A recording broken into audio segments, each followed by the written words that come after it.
Angkor Wat is an enormous Buddhist temple complex located in northern Cambodia. It was originally built in the first half of the 12th century as a Hindu temple. Spread across more than 400 acres, Angkor Wat is said to be the largest religious monument in the world. Its name, which translates to Temple City in the Khmer language of the region, references the fact it was built by Emperor Suryavarman II, who ruled the region from 1113 to 1150 as the state temple and political center of his empire. Originally dedicated to the Hindu god Vishnu, Angkor Wat became a Buddhist temple by the end of the 12th century. Although it is no longer an active temple, it serves as an important tourist attraction in Cambodia, despite the fact it sustained significant damage during the autocratic rule of the Khmer Rouge regime in the 1970s and in earlier regional conflicts. Where is Angkor Wat? Angkor Wat is located roughly 5 miles north of the modern Cambodian city of Siem Reap, which has a population of more than 200,000 people.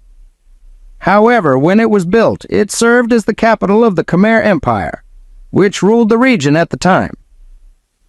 The word Angkor means capital city in the Khmer language, while the word Wat means temple. Initially, Angkor Wat was designed as a Hindu temple, as that was the religion of the region's ruler at the time, Suryavarman II. However, by the end of the 12th century, it was considered a Buddhist site. Unfortunately, by then, Angkor Wat had been sacked by a rival tribe to the Khmer, who in turn, at the direction of the new emperor, Jayavarman VII, moved their capital to Angkor Thom and their state temple to Bayon, both of which are a few miles to the north of the historic site. As Angkor Wat's significance within the Buddhist religion of the region increased, so too did the legend surrounding the site. Many Buddhists believe the temple's construction was ordered by the god Indra and that the work was accomplished in one night. However, scholars now know it took several decades to build Angkor Wat, from the design phase to completion. Angkor Wat's design. Although Angkor Wat was no longer a site of political, cultural or commercial significance by the 13th century, it remained an important monument for the Buddhist religion into the 1800s. Indeed, unlike many historical sites, Angkor Wat was never truly abandoned. Rather, it fell gradually into disuse and disrepair. Nonetheless, it remained an architectural marvel unlike anything else. It was rediscovered in 1840s by the French explorer Henri Mouhot, who wrote that the site was grander than anything left to us by Greece or Rome.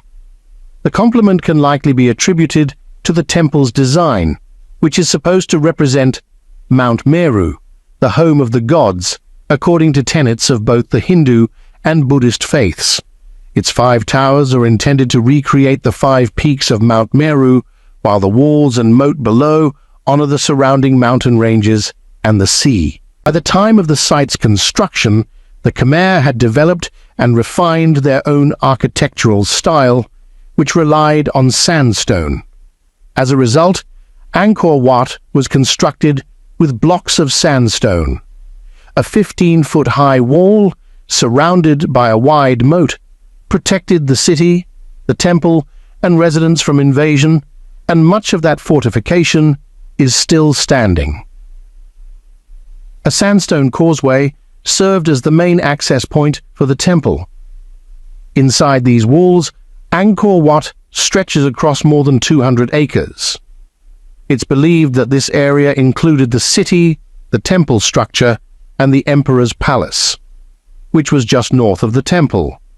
However, in keeping with tradition at the time, only the city's outer walls and the temple were made of sandstone, with the rest of the structures built from wood and other less durable materials.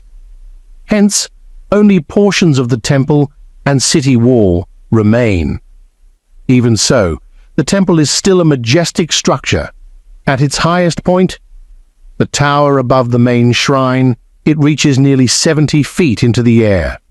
The temple walls are decorated with thousands of bas-reliefs representing important deities and figures in the Hindu and Buddhist religions, as well as key events in its narrative tradition. There is also a bas-relief depicting Emperor Suryavarman II entering the city, perhaps for the first time, following its construction. Angkor Wat today. Unfortunately, although Angkor Wat remained in use until fairly recently, into the 1800s, the site has sustained significant damage, from forest overgrowth to earthquakes to war. The French, who ruled what is now known as Cambodia for much of the 20th century, established a commission to restore the site for tourism purposes in the early 1900s. This group also oversaw ongoing archaeological projects there.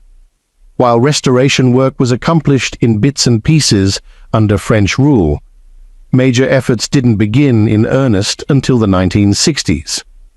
By then, Cambodia was a country transitioning from colonial rule to a limited form of constitutional monarchy.